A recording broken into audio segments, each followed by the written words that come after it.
Hello everyone, আমি রুম্পা।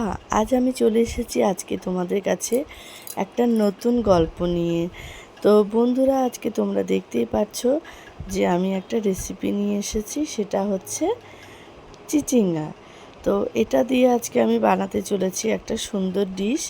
তো এটা অ্যাকচুয়ালি আমার শাওলি দিদিভাইয়ের থেকে শেখা। চিচিঙ্গা মানে আমরা কিন্তু সবসময় ভাজাই খাই বেশি করে, আর না হলে বিশেষ করে ভাজা, অত না হলে পোস্ত হয়, আলু চিচিঙ্গা পোস্ত।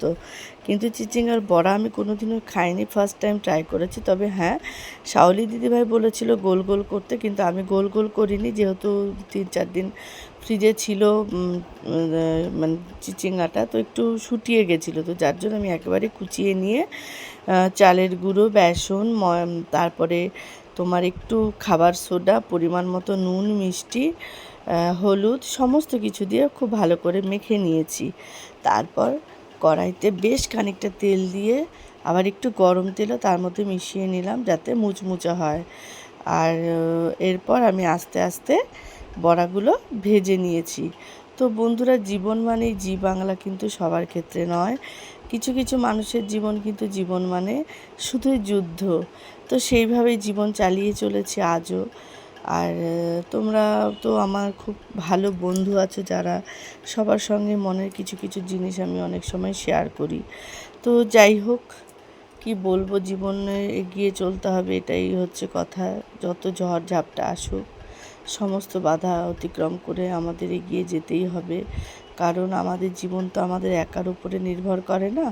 আমাদের জীবনকে ঘিরে আরও কিছু মানুষ থাকে যারা আমাদের উপর ডিপেন্ড করে। আমার স্বামী বলো, সন্তান বলো, আত্মীয় স্বজনের থেকে বড় কথা নিজের মা বোন, কিন্তু আমাকে ঘিরে তারা সবাই বাঁচে। তো যাই হোক, সেদিন বড়া ভাজার সঙ্গে সঙ্গে পাবদা মাছের ঝাল করেছিলাম, আর এখানে 1 পিস রুই মাছ ছেলের জন্য দিয়ে দিয়েছিলাম। তো যাই হোক, এই ছিল সেদিনের দুপুরের মেনুতে। তবে গরম ভাতের সাথে কিন্তু গরম গরম মুচমুচে চিচিঙ্গার বড়া দারুণ জমে উঠেছিল। আর সত্যি খুব ভালো লাগলো দিদিভাই, তোমাকে জানাই, কারণ শাওলি দিদিভাইয়ের থেকে এটা আমার শেখা।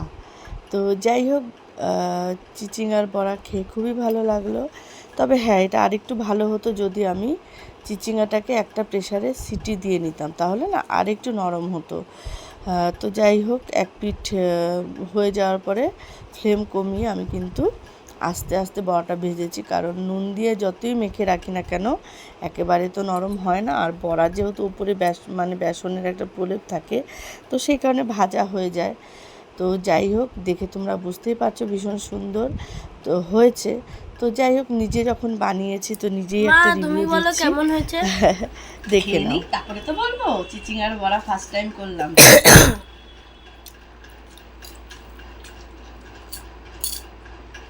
দারুণ হয়েছে।